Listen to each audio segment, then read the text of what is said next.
또 하나님 송구영신 예배를 통해서 주시는 말씀 같이 은혜 나누도록 하겠습니다. 히브리서 3장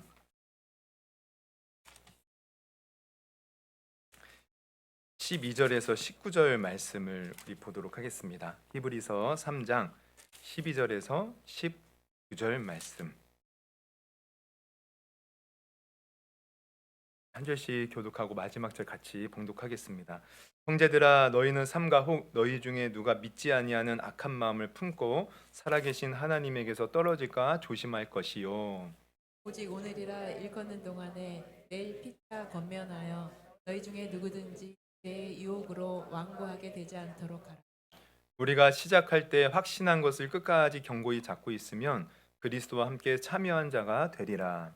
성경에 일렀으되 오늘 너희가 그의 음성을 듣거든 경노하시게 하던 것 같이 너희 마음을 완고하게 하지 말라 하였으니 듣고 경노하시게 하던 자가 누구냐? 모세를 따라 애굽에서 나온 모든 사람이 아니냐?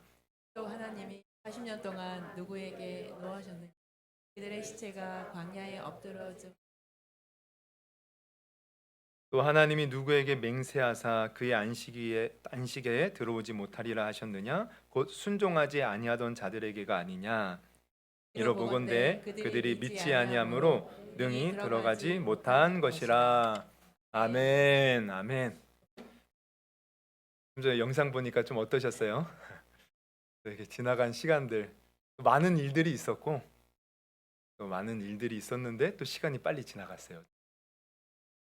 새록새록 이런 일도 있었구나, 이런 것들이 떠오르더라고요.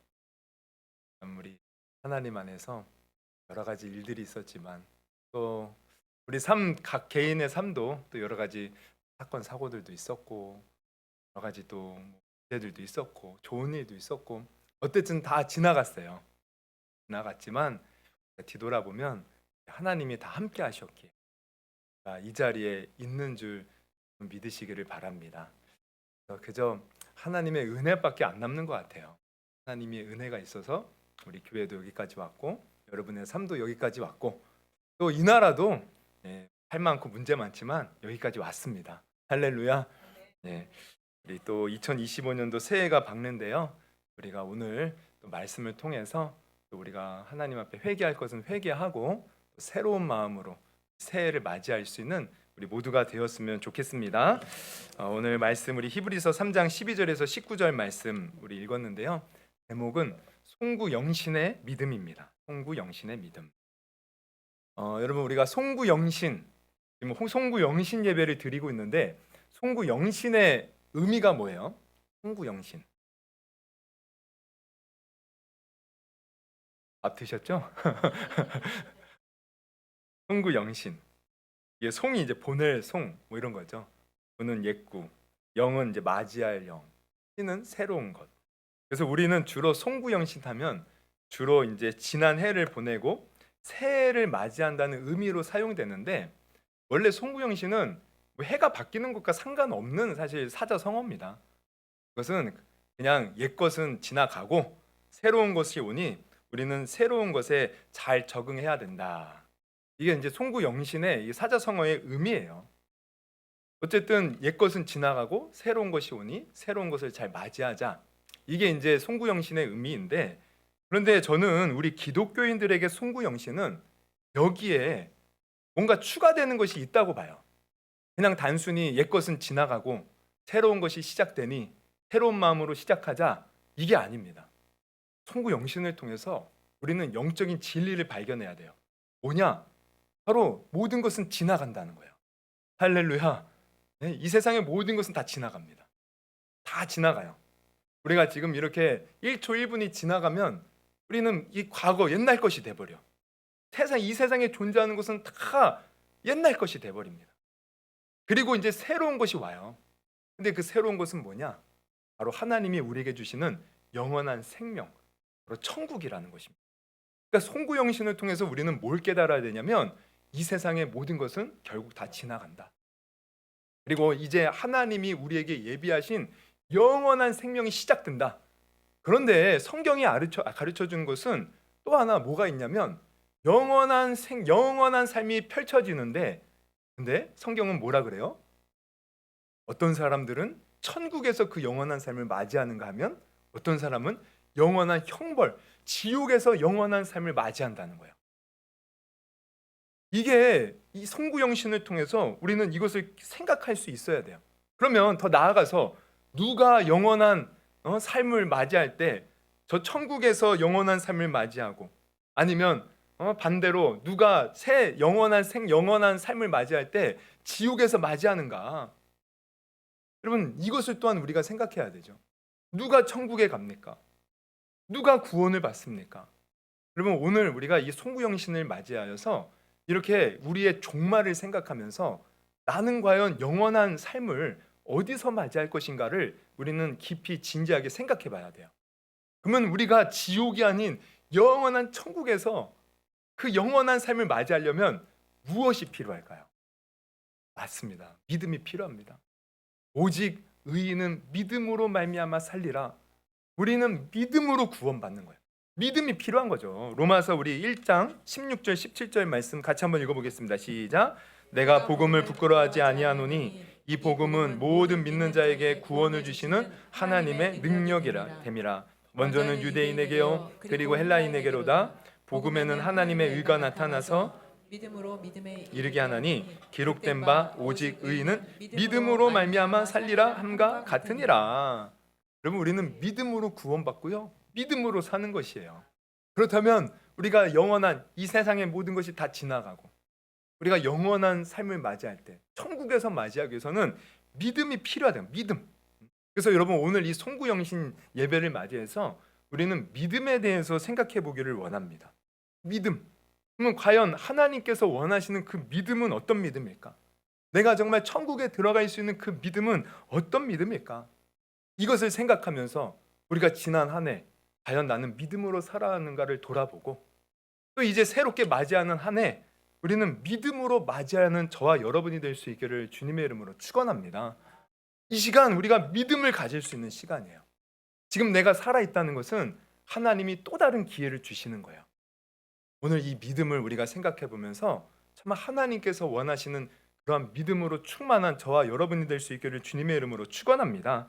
그러면 오늘 본문이 우리가 어떤 믿음을 가져야 되는지를 잘 보여주고 있는데 첫째, 우리가 정말 새로운 하나님이 주시는 그 삶에서 영원한 천국에서 맞이하기 위해서는 어떤 믿음이 있어야 되느냐? 바로 하나님의 말씀을 끝까지 붙드는 믿음이 있어야 돼요. 뭘 붙들어요? 하나님의 말씀. 여러분 우리는 흔히 믿음이 좋은 사람, 어떤 사람이 믿음이 좋냐고 생각하냐면 기도 열심히, 어떻게 열심히 합니까? 주여 주시옵소서, 주실 줄 믿습니다, 믿습니다 그러면서 열심히 기도해서 자기가 원하는 것을 이루고 열심히 기도해서 뭔가 큰 복을 받고 이런 사람은 우리가 믿음이 좋다고 생각해요. 자기가 원하는 목록들을 다 기도 제목에 적어놓고 그것을 위해서 막 금식도 하고 기도원도 가고 그래서 막 기도 어떻게든 해서 어떻게든 자기가 원하는 것을 이루면 야, 저 사람 믿음 좋다라고 생각한다는 것이죠. 그런데 우리가 성경을 보면 우리의 믿음은 단순히 내가 원하는 것을 막 기도해서 얻는 것 이것을 말하는 게 아닙니다. 진짜 믿음은 이 믿음의 시작은 어디서부터 시작되냐면 하나님의 말씀을 내가 받아들이고 그 말씀을 붙드는 데서부터 시작되는 거예요. 하나님의 말씀이 없으면요 우리가 그저 내가 원하는 거 기도해서 얻는 것 이것은 다른 종교에도 다 있는 거예요. 우리가 다른 종교와 다른 것은 하나님의 말씀을 붙들고 그 말씀을 믿는 것이 진정한 믿음이라는 것을 여러분 아시기를 바랍니다. 그래서 오늘 본문에도 보면 14절에 이런 말씀이 있어요. 우리가 시작할 때 확신한 것을 끝까지 견고히 잡고 있으면 그리스도와 함께 참여한 자가 되리라. 우리가 시작할 때 확신한 것 이게 뭐냐? 이게 세 번역으로 보면 이렇게 나와 있어요. 우리가 처음 믿을 때 가졌던 확신. 그럼 뭐에 대한 확신이냐? 하나님 말씀에 대한 확신이에요. 처음에 그 가졌던 하나님 말씀에 대한 확신, 그 믿음 이것을 어떻게 해요? 끝까지 가지고 있는 사람이 그리스도께서 주시는 구원을 함께 누리는 사람이 될 수 있다는 거예요. 그러니까 우리의 믿음은 그냥 내가 혼자 막연하게 믿습니다 이게 아니라 하나님이 주신 그 말씀 예수 그리스도를 믿으면 구원받을 수 있다는 그 말씀, 하나님이 우리와 영원토록 함께 하신다는 그 말씀, 여러분 이 말씀을 붙들고 나가는 것이 진짜 믿음이라는 것을 여러분 아시기를 바랍니다. 그러면 반대로 하나님이 인정하지 않는 믿음은 뭐겠어요?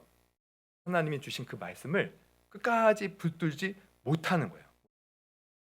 하나님이 말씀하셨는데 그 말씀을 끝까지 믿지 못하고 내가 환경을 보고 사람 보면서 그 마음이 흔들린다? 이것은 하나님이 인정하는 믿음이 아니라는 거예요. 그래서 오늘 본문에 보면 16절부터 이런 말씀이 나와요. 듣고 경노하시게 하던 자가 누구냐? 모세를 따라 애굽에서 나온 모든 사람이 아니냐. 또 하나님이 40년 동안 누구에게 노하셨느냐? 그들의 시체가 광야에 엎드러진 범죄한 자에게가 아니냐.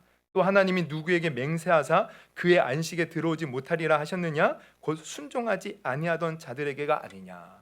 여러분 지금 이거 누구 얘기하는 거예요? 이스라엘 백성들 얘기하는 거예요. 애굽에서 나와서 저 가나안 땅 가기까지 광야를 걸었던 이스라엘 백성들 어땠습니까? 그들이 처음에는 어떤 말씀 붙들고 나왔어요? 하나님이 모세를 통해서, 아니 그 이전부터 아브라함에게 주셨던 너희들을 젖과 꿀이 흐르는 가나안 땅으로 내가 인도하여 줄 것이다. 내가 줄 것이다. 그 말씀 붙들고 처음에 나왔어요. 근데 이들이 나왔지만 어떻게 돼요? 환경과 상황을 보면서 그 믿음이 흔들리는 거예요. 대표적인 예로 이 가데스 바네아라는 곳에서 이제 모세가 12명의 정탐꾼을 보내요. 가나안 땅을 정탐하고 오라는 거죠. 정탐이라기보다 그것이 어떤 것인지 관찰하고 오라는 거예요. 그래서 잘 열심히 관찰하고 왔습니다. 근데 어떻게 해요? 갈렙과 여호수아를 뺀 10명의 이 정탐꾼들은 그곳이 정말 하나님께서 말씀하신 대로 젖과 꿀이 흐르는 땅이 맞지만 근데 그곳에는 거대한 아낙 자손이 살고 그 후손들이 살고 정말 우리가 그들에 비하면 메뚜기 같고 우리는 그들을 대항할 수 없다. 하나님이 우리를 죽이려고 이곳에 데리고 왔나 보다. 이렇게 이 평가를 내린 거예요. 그러자 이 말을 듣는 이스라엘 백성들이 어떻게 합니까? 성경을 보면 밤새 울면서 하나님 어떻게 이럴 수가 있냐고 하나님을 원망한 거예요. 그랬더니 어떻게 됩니까? 결국 하나님이 너무 화가 나셔서 내가 준다고 하면 주는 거지. 너희들이 왜 눈에 보이는 그것으로 판단하여 그러느냐?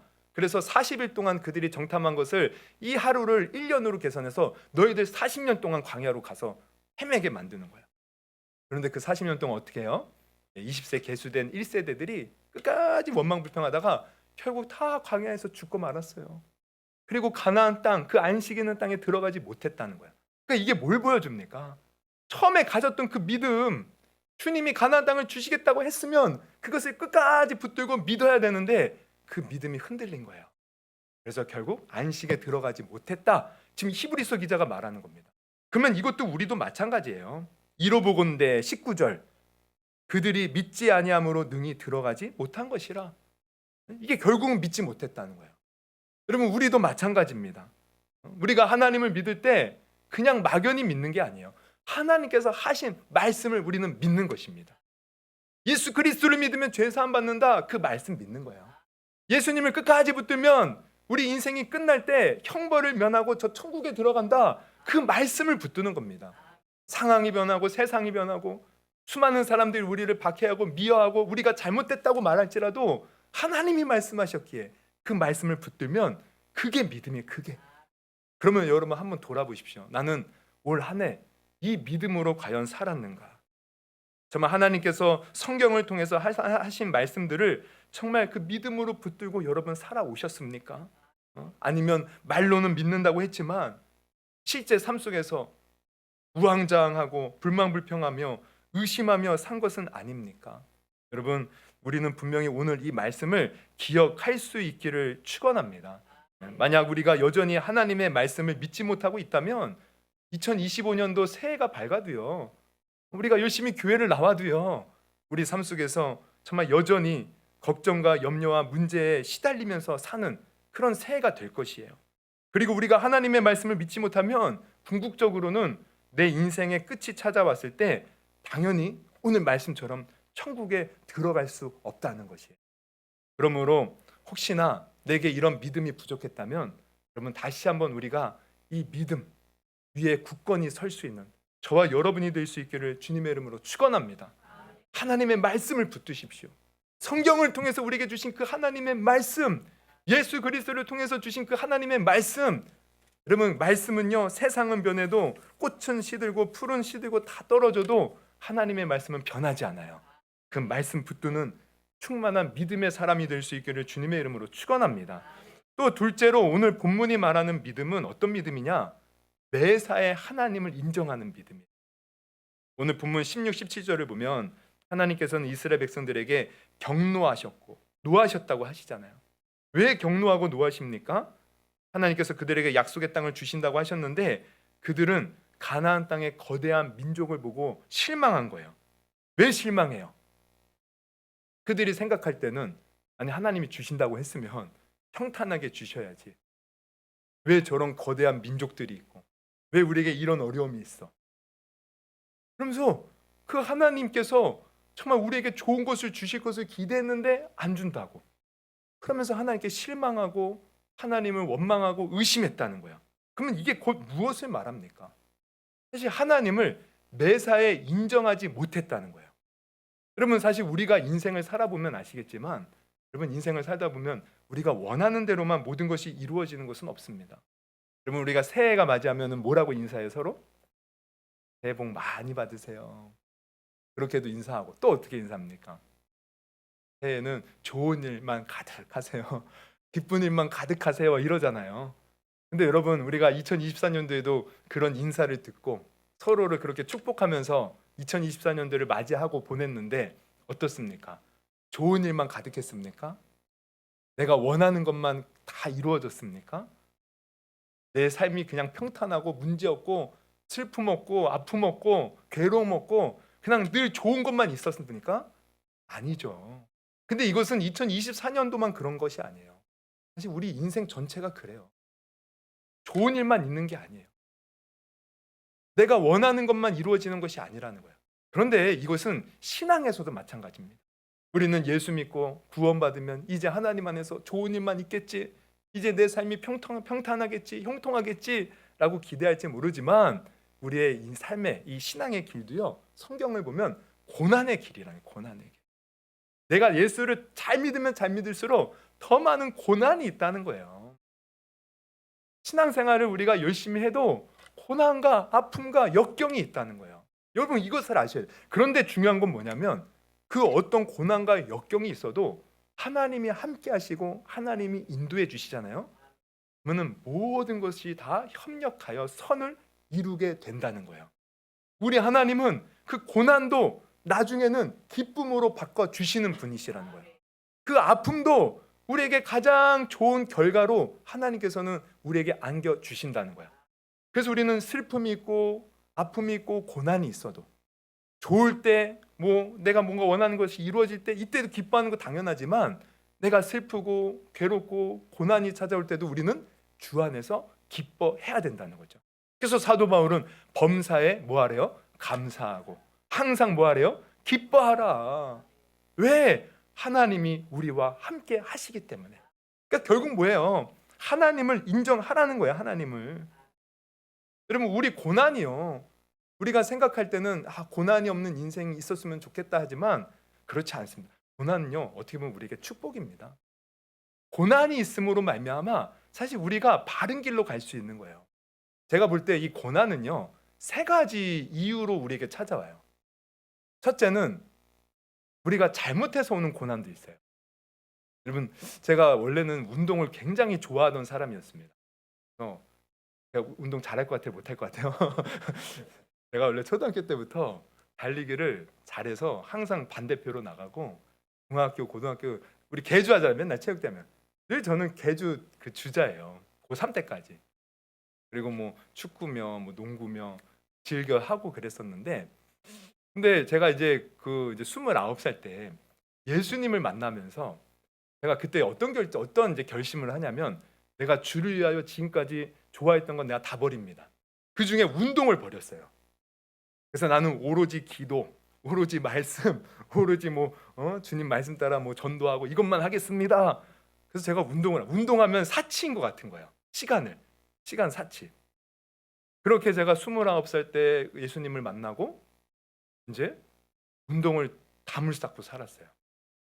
그랬더니 이제 어떻게 되냐면 몸이요. 몸이요.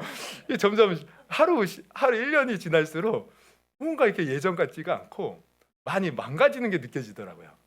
그러면서 이제 부사역자가 됐을 때 이제 그래도 그때는 괜찮았어요. 왜냐하면 그때는 이제 차가 없어서 전도사 시절 학교 다닐 때는 막 전철 타고 다니고 이제 걷는 것도 많고 활동량이 많으니까 괜찮았는데 제가 이제 전임 사역자가 되니까 맨날 차만 타고 다니는 거예요. 운전. 그 제가 원래는 한 67kg 막 이랬었는데 전임 사역자가 되고 나서 살이 계속 쪄요. 그러더니만 재작년에 제가 한 거의 80kg까지 갔어요. 그러니까 이 와이셔츠를 제가 보통 100을 입는데 80kg 이렇게 거의 가까이 가니까요. 이게 이제 100 사이즈도요. 슬림형이 있어요. 슬림형은 맞질 않아요. 이게 옛날엔 잘 맞았는데 어느 순간부터 안 맞아요. 그리고 이렇게 우리 뭐 손톱 발톱 깎을 때나 뭐 이렇게 뭐 발을 만질 때 이렇게 쭈그려서 이제 이렇게 하잖아요. 그럼 배가 나와가지고 이게 다리가 잘 안 올라가는 거예요. 그래서 아이고 이상하다. 그러면서 이제 건강 검진을 받는데 경계, 주의, 간에 지방간이 있고, 막 당뇨가 막 위험 수치로 점점 올라가고, 혈압도 올라가고, 고지혈증이 있고. 그래서 의사 선생님 하시는 말씀이 운동하라는 운동, 땀 흘리는 운동을 해야 됩니다. 유산소 운동을 해야 됩니다. 그래서 제가 작년에 이제 초에 건강 검진을 받고 제가 살면서 최고로 이제 결과가 안 좋게 나온 거예요. 그래서 제가 작년 한 4월부터 운동을 하기 시작했어요. 그렇다고 뭐 특별히 막 뭐 헬스장을 가고 이런 건 아니고 집에서 한 30분, 40분씩 요즘에는 홈트라고 해가지고 뭐 동영상 보고 집에서 할 수 있는 것들이 있어요. 그걸 하고 그다음 제가 원래 빵이나 이런 걸 엄청 좋아했거든요. 그리고 단 거를 좋아하고 그런 거를 끊고 그리고 틈만 나면 제가 계단으로 오르고 내리고 그러다 보니까 1년이 지나면서 10kg가 빠지더라고요. 그리고 올해 초에 가서 제가 검사를 해봤더니 다시 모든 것이 정상 수치로 돌아왔어요. 그러니까 이런 걸 보면 우리가 건강도 어떻게 보면 우리의 어떤 생활 습관, 식습관 이것이 많은 영향을 끼칩니다. 그러니까 우리의 삶도 마찬가지예요. 우리 삶에 어떤 안 좋은 결과 이게 사실 우리가 살아온 발자취의 결과일 수도 있다는 거예요. 나이가 잘못해서 오는 아픔도 있고 고난도 있다는 거죠. 근데 많은 사람들은 이것을 잘 인정하지 않으려고 그래요. 나는 그래도 잘 살아왔는데 나는 똑바로 살아왔는데 왜 나에게 이런 고난이 있냐? 이렇게 우리는 주로 생각하죠. 근데 제가 볼 때는 우리가 당하는 많은 고난들이 물론 예수 믿어서 당하는 고난도 있지만 가만히 보면 우리가 잘못해서 받는 고난도 있다는 거예요. 그리고 두 번째 우리가 어떤 고난을 또 받냐면 말 그대로 마귀의 역사입니다. 마귀가 역사하는 거예요. 욥 봐요. 뭐 잘못한 거 없잖아요. 의로운 자잖아요.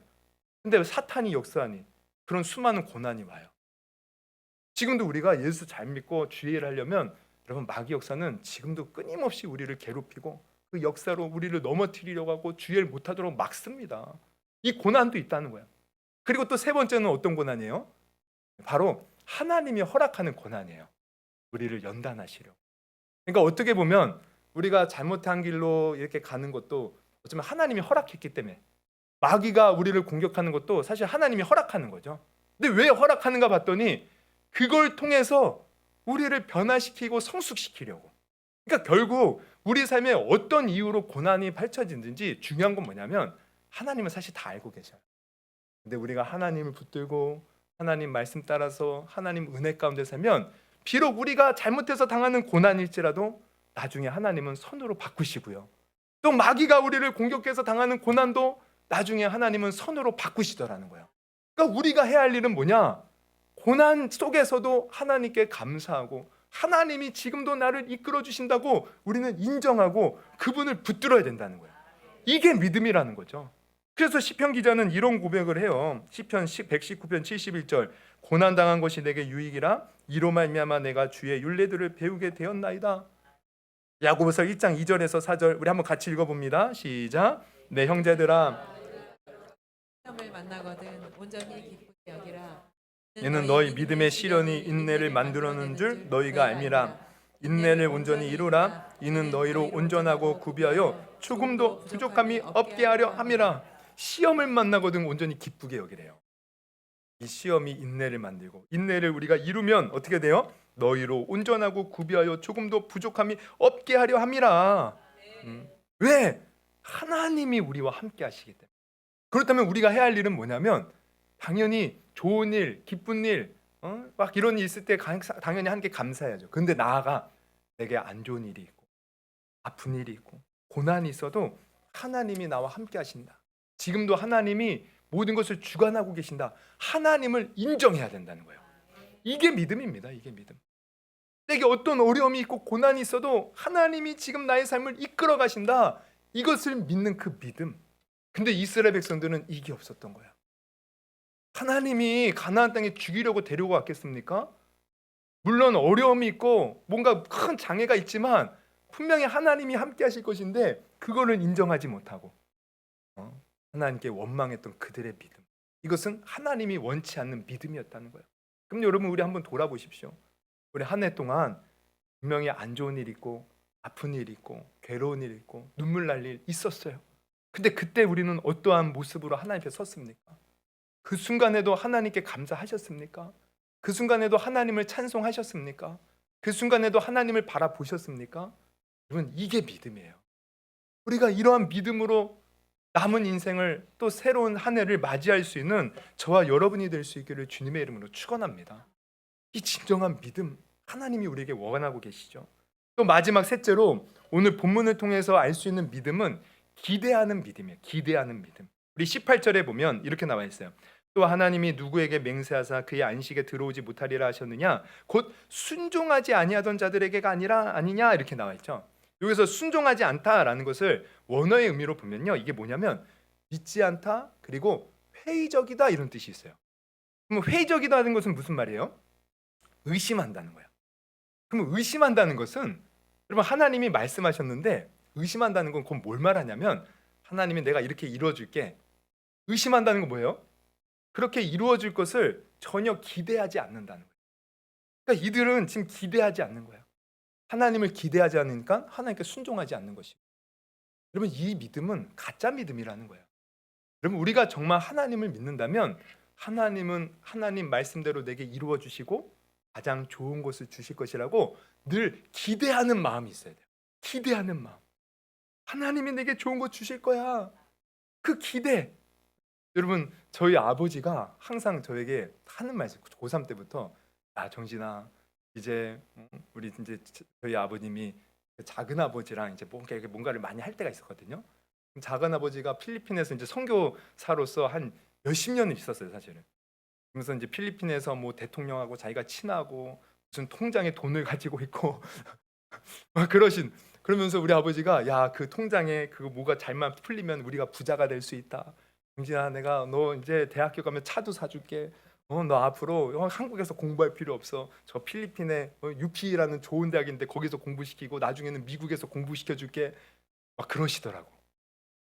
근데 저는요 아버지가 하는 말이 다 허풍으로 들렸어요. 항상 속으로 아버지 꿈 깨세요. 꿈 깨세요. 왜 그런 헛된 것을 품습니까?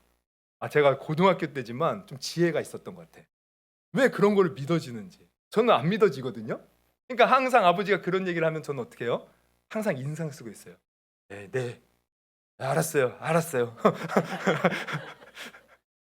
여러분, 우리 하나님이 우리에게 말씀하시는데 혹시 그런 건 아닙니까? 하나님이 우리에게 좋은 것 주겠다. 내가 가장 선한 길로 인도해 주겠다. 푸른 풀밭 10만 원 물가로 인도해 줄게. 여러분 안 믿어지는 사람은 어떻게 해요? 기쁨이 없어요. 알겠어요. 근데 나 지금 당장 힘든데 뭐 어쩌라고요? 이거는 기대하는 믿음이 아니라는 거야. 우리가 정말 기대하면 어떻게 해요? 하나님이 그렇게 주실 것을 믿는 거야. 지금 네 상황 속에 내가 험난한 골짜기를 걸어갈지라도 하나님이 좋은 것을 주시면 기쁜 겁니다. 감사가 넘치는 거예요. 그래서 내가 가는 이 길이 휘파람이 나고 뭔가 좋아서 건질 수가 없는 거예요. 그럼 우리가 이러한 기대의 마음을 가지고 하나님을 바라볼 수 있기를 주님의 이름으로 축원합니다. 이 사람이 믿음이 좋은 겁니다. 진짜 믿음의 사람이죠. 여러분 우리가 성경 역대 이 상 4장을 보면 이제 이렇게 족보 유다 족속의 족보가들이 쫙 나와요. 근데 족보가 쭉 누가 누구를 낳고 누구의 아들이다 이러면서 쭉 나오다가 이제 9절쯤에 가면은 이런 얘기가 나옵니다. 야베스는 우리 한번 같이 읽어볼까요? 시작. 야베스는 그의 형제보다 귀중한 자라. 그의 어머니가 이름하여 이르시되 야베스라였으니 이는 내가 수고로이 낳았다 함이러라. 예, 야베스는 그 형제보다 귀중한 자래요. 근데 지금 이 한 구절에는요 모순이 있어요. 귀중한 자인데 이름의 뜻은 뭐냐면, 이게 뭔 뜻이냐면요, 야베스, 이게 히브리어로 그는 고생을 하게 만든다 이거예요. 아니, 귀중한 자인데 무슨 고생을 하게 만듭니까? 근데 그 이유가 이제 나오죠. 그의 어머니가 이름하여 이르되 원래 이르된데 야베스라 하였으니 이는 내가 수고로이 낳았다. 그러니까 이게 뭐냐면 난산. 아주 고생하면서 이 야베스를 낳은 거예요. 그래서 너는 나를 괴롭게 하는 자다라고 이름을 지은 거죠. 근데 이 우리가 구약에서의 그 이름, 이제 성경에서 나오는 이름은요, 사실 그 인생의 전체를 보여주는 이름입니다. 그러니까 이 사람은요, 어디를 가나 사람들에게 인정받지 못하고 너는 나를 괴롭게 하는 자야, 이런 이제 평가를 받으며 자라왔던 것 같아요. 그런데 지금 뭐라 그래요? 예, 참 모순되게도 하나님께 귀중함을 받은 자다. 모든 형제보다 귀중했다. 그러면 왜 귀중했느냐? 그 이유가 이제 뒤에 나와요. 10절에 보면 이렇게 나오죠. 야베스가 이스라엘 하나님께 아뢰어 이르되 주께서 내게 복을 주시려거든 나의 지역을 넓히시고 주의 손으로 나를 도우사 나로 환난을 벗어나 내게 근심이 없게 하옵소서 하였더니 뭐예요? 기도했다는 거야. 하나님께 기도한 거예요. 그랬더니 하나님이 어떻게 하셨어요? 그가 구하는 것을 허락하셨더라. 응답하셨더라. 하나님께 기도하여 응답받았기에 그는 모든 형제보다 비록 다른 사람을 괴롭게 하는 자로 태어났을지 모르지만 귀중한 자가 되었다는 거예요. 그럼 여기서 우리는 한 가지 궁금한 게 생겨요. 야베스는 도대체 어떻게 하나님께 기도할 마음이 있었던 건가? 다른 게 아닙니다. 야베스는 이스라엘의 하나님, 아브라함의 하나님, 야곱의 하나님, 이삭의 하나님, 지금까지 인도하신 그 하나님이 나에게도 복을 주실 것을 기대한 거예요. 내가 구하면 분명히 응답하실 것을 기대한 거예요. 자기의 삶이 비록 다른 사람에게 인정받지 못해도 내가 기도하면 하나님이 좋은 곳으로 주시겠지 기대하는 마음을 가지고 왔더니 하나님이 응답하셔서 귀중한 자로 만들어 주셨다는 거야. 그러니까 우리가 가만히 보면 누가 기도합니까? 하나님을 기대하는 자가 기도하는 거예요. 누가 이렇게 예배드려요? 하나님을 기대하는 자. 송구영신 예배, 하나님이 복 주시겠지 기대하는 자가 저는 이 자리에 온 줄 믿습니다. 그럼 그 기대감 끝까지 가질 수 있기를 주님의 이름으로 축원합니다. 오늘 우리가 이렇게 이제 예배 끝나고 또 기도하고 또 제가 한 사람 한 분 또 이렇게 또 안수기도도 해드릴 텐데, 여러분 기대함으로 사모함으로 그 기도 주님 앞에 할 수 있는 저와 여러분이 되기를 주님의 이름으로 축원합니다. 사실 기대가 기대하는 만큼 하나님 부어 주시는 거예요. 그런데 우리가 성경을 보면 놀라운 건 뭐냐면 한 예수님께서 그런 말씀을 하셔요. 마지막 주님이 오실 때 그 믿음을 보겠느냐 이거예요. 그러니까 여러분 이 믿음, 기대하는 믿음, 이거 정말 하나님이 원하시는 믿음입니다. 그런데 마지막 때가 가까울수록 하나님을 기대하는 사람이 적다는 거예요. 그럼 우리가 이것을 아셔야 돼요. 그래서 우리가 누가복음에 보면 예수님이 이러한 말씀을 하셔요.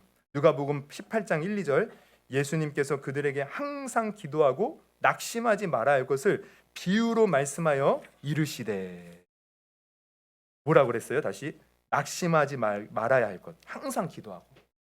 이러면서 이제 비유로 뭔 얘기를 해요? 바로 불의한 재판관과 한 과부의 이야기를 해주셔요.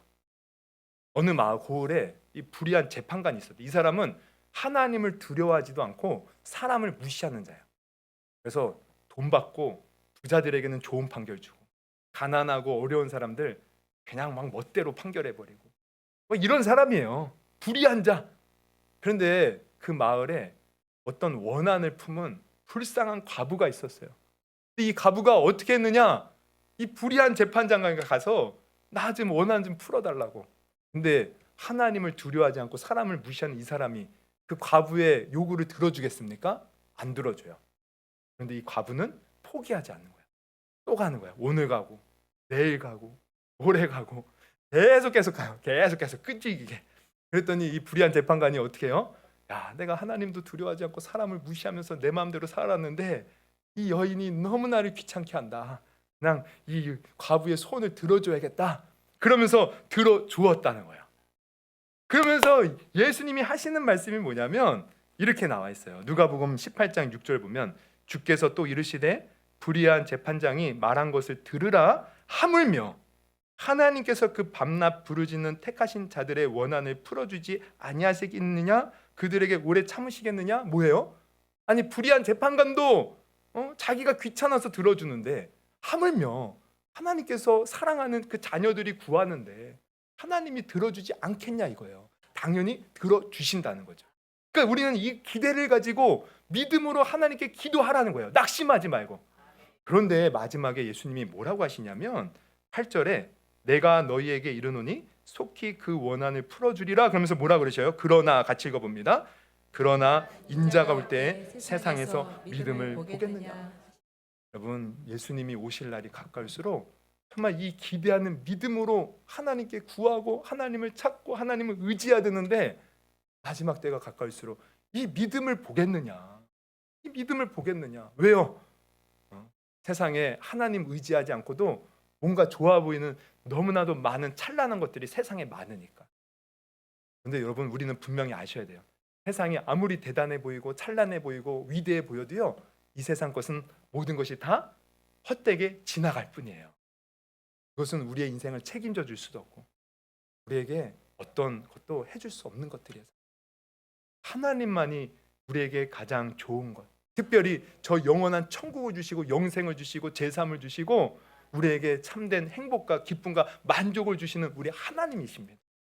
여러분 이 믿음, 하나님을 기대하는 이 믿음, 세상에 그런 믿음 가진 자가 없을지라도요 우리는 하나님을 기대하여서 어떤 상황 속에서도 기뻐하고 감사하고 하나님이 오늘도 내게 좋은 것 주시려고 이런 고난도 주시나 봐.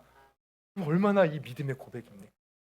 하나님이 내게 정말 나를 연단하여서 가장 좋은 곳으로 나를 이끌어 가려고 이런 정말 XX 같은 그런 남편도 만나게 했나 봐. 이런 바가지 긁는 아내도 만나게 했나 봐. 저런 꼴 보기 싫은 사람도 만나게 하셨나 봐. 여러분 사실 하나님 앞에 다 감사할 것밖에 없습니다. 내 상황 속에 일어나는 수많은 문제들도 사실 결국 하나님 안에서는요 다 선이 되기에 감사할 것밖에 없어요. 내 삶에 나를 괴롭히는 어떤 사람이 있어도요 결국 하나님이 나에게 승리를 주실 것이기 때문에 우리는 감사하면 되는 거예요. 할렐루야. 여러분 그래서 이렇게 하나님을 기대하는 믿음, 이게 진짜 믿음의 사람이라는 거죠. 그렇다면 여러분 정말 우리는 이 마지막 때에 어떤 상황 속에 있을지라도 하나님을 기대하면서, 특별히 하나님께서는 예수 그리스도를 통해서 죄사함을 주시고 영생을 주시고 내가 오늘 죽어도 천국에 들어가는 그 생명의 길로 우리를 인도해 주고 계셔요. 여러분 우리 죽음은요 정말 멀리 있는 것이 아니더라고요. 저는 이번 사건, 우리 또 비행기 사고가 났잖아요. 사건을 보면서 또 여러 가지 마음이 교차해요. 너무 유가족들, 불쌍한 유가족들이 너무 많더라고요. 어떻게 저런 일을 당해서, 어떤 유가족들은 뭐 부모님 뭐 다른 다 죽고 혼자 남은 사람도 있고, 아니면 자녀랑 남편이 죽어서 혼자 남은 아내분들, 뭐 별의별 사연들이 다 있더라고요. 너무 가슴이 아파요. 그러면서 이게 또 이렇게 우리가 따지고 보니까 인재, 결국 인재, 뭔가 제대로 법대로만 공항을 짓고 법대로만 행했다면 이런 일 없을 텐데, 또 사람의 어떤 실수, 문제 이런 것들, 그런 가슴이 아픈데 전 또 한편으로 그런 생각이 들어요. 야, 인생이 정말 허무하다. 정말 언제 우리가 어떤 일을 당해서 인생이 끝날지 모르겠구나.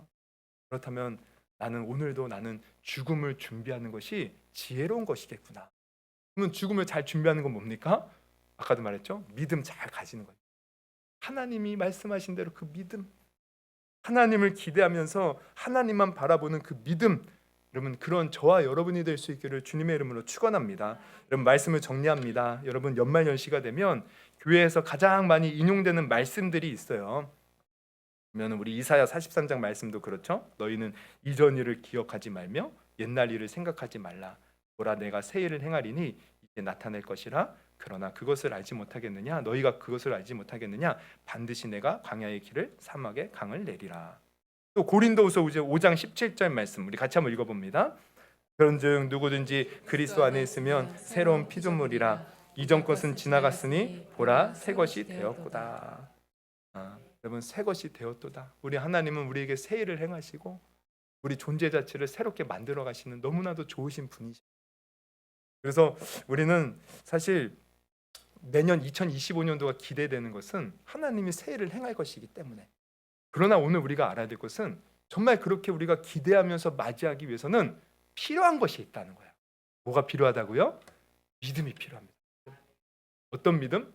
정말 하나님의 말씀, 처음 믿었던 그 하나님의 말씀을 끝까지 붙드는 그 믿음. 여러분 하나님의 말씀 변하지 않아요. 내가 어떻게 뭘 위해서 어떻게 살아야 될지 내가 막 인생에서 헷갈리거든. 하나님 말씀을 붙드십시오. 그리고 우리 인생이 막 천지가 개벽하고 막 수없이 많은 문제가 있어도요, 매사에 여러분 하나님을 인정하십시오. 하나님은 내 삶 속에 오늘도 나를 한 걸음 한 걸음 인도하고 계시고 고난의 순간에도 인도하고 계시고 내가 정말 너무 슬퍼서 가슴이 찢어지는 그 순간에도 하나님 나를 인도하고 계셔요. 하나님 결코 실수하는 분이 아니셔요. 그 하나님을 인정하는 믿음. 그리고 어떻게 해요? 하나님이 내게 좋은 것을 주실 거라는 기대. 기대하는 마음. 여러분 정말 2025년도 기대하십시오. 그 믿음 가지고. 그래서 오늘 이 송구영신의 이 믿음, 바로 이러한 믿음으로 우리가 한 해를 한번 돌아보면서 내가 과연 이 믿음으로 살아왔는가, 회개할 것은 회개하시고요. 또 2025년도 여러분 그냥 막연하게 소망 품는 게 아니에요. 내가 이 하나님을 바라보면서 이 믿음 가지고 우리는 소망을 품고 기뻐하는 것입니다. 그러면 오늘 한번 기도해 볼까요? 한번 두 눈을 감고 한번 기도하실 때 여러분 한번 오늘 들은 말씀 생각해 볼 때 우리 2024년도 지나갔어요. 내가 어떻게 살았든 지나갔습니다. 그런데 우리가 한번 뒤돌아봐야 될 것은 지나간 시간, 나는 어떤 믿음으로 시간을 보내왔던가. 믿음이 있어야 구원에 이르고 믿음이 있어야 하나님을 기쁘시게 하고 믿음이 있어야 정말 저 천국에 우리가 들어갈 수 있는데 과연 나는 2024년도 그런 믿음이 있었는가? 한번 여러분 돌아보시기를 바랍니다.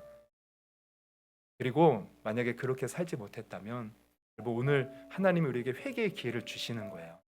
그럼 내가 이렇게 살아있고 내가 이렇게 예배당에 나와서 예배드릴 수 있다는 것 하나님이 우리에게 회개의 기회를 주시는 거죠. 그리고 회개라는 것은 단순히 나 잘못했어요 눈물 흘리는 것이 회개가 아닌 진정한 회개는 이제는 내가 잘못 그렇게 살았으니 이제는 말씀 붙들고 제대로 살겠습니다. 하나님 오늘 말씀 따라 정말 하나님 말씀 끝까지 붙드는 믿음으로 살겠습니다. 매사에 하나님을 인정하는 믿음으로 살겠습니다. 아버지요 정말 어떤 순간에 있을지라도 내가 어떤 상황에 있을지라도 하나님이 가장 좋은 것을 주실 것을 기대하는 믿음으로 살겠습니다. 그래서 2025년도 그 믿음으로 맞이할 때 하나님 정말 찬란한 태양이 막 떠오르듯 내 심령 속에서도 그 소망의 빛, 영광의 빛이 떠오르게 하여 주시고 정말 2024년도에 있었던 모든 안 좋았던 것들 또 지금도 나를 누르고 있던 것 다 벗어버리고 기쁨으로 2025년도 맞이하는 제가 되게 하여 주시옵소서. 그럼 오늘 말씀을 통해서 아마 다 각자 심령에게 하나님이 또 감동 주시고 깨닫게 하신 말씀이 있었으리라 믿습니다. 우리 오늘 들은 말씀 놓고 또 감동받은 말씀 놓고 우리 한번 회개할 것은 회개하고 또 기쁨으로 이 믿음으로 살게 하옵소서. 또 믿음 달라고 우리 한번 이 시간 회개의 기도 시간 한번 했으면 좋겠습니다. 우리 주여 3번 부르시고 우리 주님 앞에 우리 기도하는 시간 갖도록 하겠습니다. 기도하십니다. 주여